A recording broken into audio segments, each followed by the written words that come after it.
Artistic audio presents The Fountain of Youth. On the top of a high hill sat a small wooden house. The doors and windows were dusty and broken, and it was, for want of a better word, wonky. Alice and Max were 10. They'd been friends since being born in the same hospital and were an adventurous pair. Some might say troublemakers, but they were kind and curious, and what's so wrong about that? One particularly hot and humid afternoon, they were hiding from the sun beneath a giant pine tree when Max saw something rather unexpected. "Alice, look!" Max was pointing up at the wonky house on the hill on the other side of Three Pines Valley. Alice shaded her eyes from the sun and squinted. She could make out a man standing in the front garden while a little girl played in the nearby flowerbed. "So what?" said Alice, lying back down.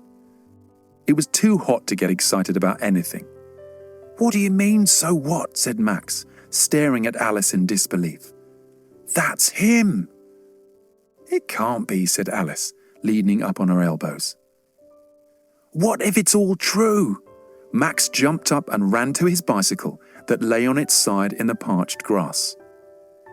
"Max, where are you going?" "I'm going to find out. Coming?" Alice beamed. "I'm coming," she replied excitedly and ran to her bike. Off they rode, their heads full of questions as they followed the winding path that led down, down, down into the steep valley and up, up, up the other side to the wonky house at the crest of the hill. They ditched their bikes at the rusted garden gate and trudged up the dusty path to the house, which was even wonkier close up. The faded roof tiles were all facing different directions. The front porch leaned heavily to one side, and the old paint was slowly trying to escape, peeling itself away from the warped wooden beams. Max marched right up to the man digging the flower beds, passing the little girl who was happily pulling out weeds and throwing them onto the lawn, singing a sweet, familiar tune. "Are you him?" said Max nervously, his hands thrust firmly in the long pockets of his blue shorts. The man looked up and smiled. "Well, everyone is someone," he said, smiling. "So I suppose I could be him. It depends on who you mean." The little girl stopped singing and weeding and planted her earth-covered hands on her hips. Alice could tell that her dress was made from the finest material and at one time was probably a party dress, but it was now faded and dusty. But the little girl had confidence, and she somehow made it look completely stylish. She stared at Max, and then at Alice. The man looked over at the little girl, and she looked back at him and nodded. He then dug his shovel into the dry earth and left it there as he turned and walked back up to the house. Max and Alice watched in silence as the little girl followed the man up the steps and across the large front porch, brushing the soil off her hands as she walked. "Lemonade!" shouted the man without looking back. Alice and Max looked at each other, their eyes as wide as dinner plates. They raced up the front lawn, tumbled up the wooden steps and onto the uneven floorboards of the porch. Alice looked out over the valley. She had never seen it from this side before. It looked strangely familiar, but at the same time oddly different, like a toy train set or a child's model, tiny and perfect. It made her smile. "That's my home," she thought. The large window on the front porch was open, and a slight breeze blew the net curtains up to reveal a house that was full of light. Sunshine streamed in to reveal a light blue armchair that had seen better days. It looked lived in but clean. The wooden floorboards were scuffed and worn, and Alice decided that it was a happy home. There was warmth in the countless picture frames that filled the walls. The man waved toward a small two-seater porch swing by the front steps, and Alice and Max sat down, rocking gently as if they were suddenly at sea. The man sat opposite them in a dusty white cane chair that creaked noisily when he moved. Max was staring at the man, and Alice wondered if her friend might burst with all the excitement. A small smile seemed to live permanently at the corners of the man's mouth as he looked out over the valley and took a large breath of air before sighing loudly. He had thick, dark hair and a healthy tan and was around her father's age. Alice felt that something about him was familiar, but she couldn't place it. He seemed quite different to all of the other grown-ups she knew, so calm and happy. Alice noticed that Max was staring at the man and knocked his knee. "Stop being weird," she mumbled under her breath. The man looked at Alice and Max and then took a pair of wire-rimmed spectacles from his shirt pocket and placed them on his nose. He crossed his hands on his lap and smiled. "So, is it true?" asked Max. The man chuckled. "You remind me of when I was your age." Max nodded. Thanks. So there's these stories. Did you... The man chuckled again. "Always the stories." Alice cleared her throat. She was determined to make this whole situation less awkward. "Sorry about Max. He's just excited. My name is Alice. You have a lovely home." The man nodded with thanks. "Thank you, Alice. Splendid to meet you both." Max smiled politely. He was still clearly struggling to contain his excitement. Alice wondered if he actually needed the toilet. His legs were trembling so much. "Please, mister, I've heard things," continued Max. "We've all heard things." "I see," said the man. "I'm sure you have. Well, Max, why don't I tell you my story and you can have the very important job of getting it out there to anyone who might want to hear it." Max nodded, and the man cleared his throat.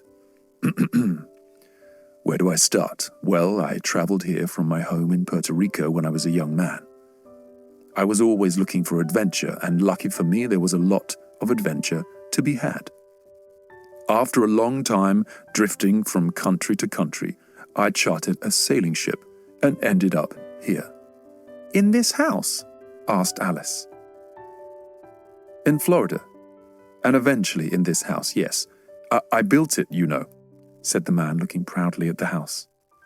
"From the foundations, right up to the roof. Brick by brick, tile by tile. Every floorboard was cut and laid by me. It was hard work, but it was worth it." Alice and Max looked around too. The man noticed Max was frowning and he laughed. "I know, Max, the wallpaper is peeling at the corners and it could use a little sprucing up, but there's more to a home than that. This still is a magical place. There's so much joy, and some sadness, of course, that has happened within these four walls." "Like what?" asked Max. "Everything," said the Max. "Sorry, where was I? Yes, so after a trip back to Puerto Rico, I decided to make Florida my new home. It was my idea, you know, the name. Well, it was then that I met my wife, Mary. As soon as our eyes locked at that spring dance, we knew we would be together forever. And we will be, I hope." "Mary, your wife? Is she here too?" Alice asked quietly. "Oh, yes, said the man. "Yes, sorry, I thought you knew that already. My memory is not what it used to be." Alice smiled. "Mum says I'd lose my head if it wasn't screwed on." Excuse me, sir," said Max, "but how old are you?" "That's a good question, Max. And I know what you're getting at." Max's eyes were wide with anticipation. "I am 136. No, 37. Max's face lit up with a broad smile. He turned to Alice and nudged her in the side. "I told you," he said smugly. Alice wanted to know more. "But please, sir, you look about my dad's age and he's only 37. Not 137. "Well, that's the interesting part. And I'm just guessing here, but I think young Max might know a little bit about that." Max nodded manically before blurting out, "You're going to live forever!" Alice had heard the stories too. "Is that true, mister?" she asked. The man tilted his head from side to side and pulled a grimace. Well, there's some truth in it." "I told you," said Max. "Stop saying 'I told you,'" said Alice. "It's very annoying." She turned to the man. Please, sir, carry on with your story. Well, we lived a long life, Mary and I, and as we reached our senior years, around 80 or so, I think, long time ago now. Anyway, we heard stories about the Fountain of Youth, blurted Max. Precisely so, young Max. And with nothing to lose, and time running out, we wanted more time together on this earth. So I started looking into it. Max couldn't contain himself any longer. They say if you drink from the fountain, you'll live forever. You drank from it, didn't you? Well, it depends on how much you drink, said the man, looking very serious all of a sudden. After a long time searching and nearly giving up a few times, I finally found it. I knew it, said Max. Alice tutted loudly and shook her head. I found some carvings in the nearby caves and found a map passed down from the ancient local tribes. It took me a bit of time, but yes, I found it and drank from the well. That was a good day. Alice couldn't believe what she was hearing. So you and Mary drank the water and became young again. It's so romantic. Well, there's a little bit more to it than that, but yes, that's the gist of it, I suppose, said the man. I drank first, and by the way, it tasted disgusting, but as you can see, it worked. So I went home and I brought Mary back with me to the fountain to drink from it too. Because what's the point of a long life if there's no one to share it with? Oh, that's such a lovely story, said Alice. You will grow old together. Again, I mean. The man shook his head. Well, Alice, that's what we thought, but I think we will always be this age now. Mary and I don't seem to have aged in about 50 years, so we're pretty much stuck at the age we are. That's so cool. Where is it? The fountain? This is something I shall never tell, young Max, the man replied sadly. I believe its magic is too powerful. But you drank it. It worked, said Max, frowning. Well, the man hesitated. The front door opened and the little girl walked out onto the porch with a huge tray, 2 glasses of freshly squeezed lemonade, and a plate stacked with the most delicious smelling homemade cookies. Alice took a large gulp of lemonade. Delicious, thank you, she said to the little girl. Hi, I'm Alice. This is Max. Nice to meet you, Alice, the girl replied with a smile. I'm Mary.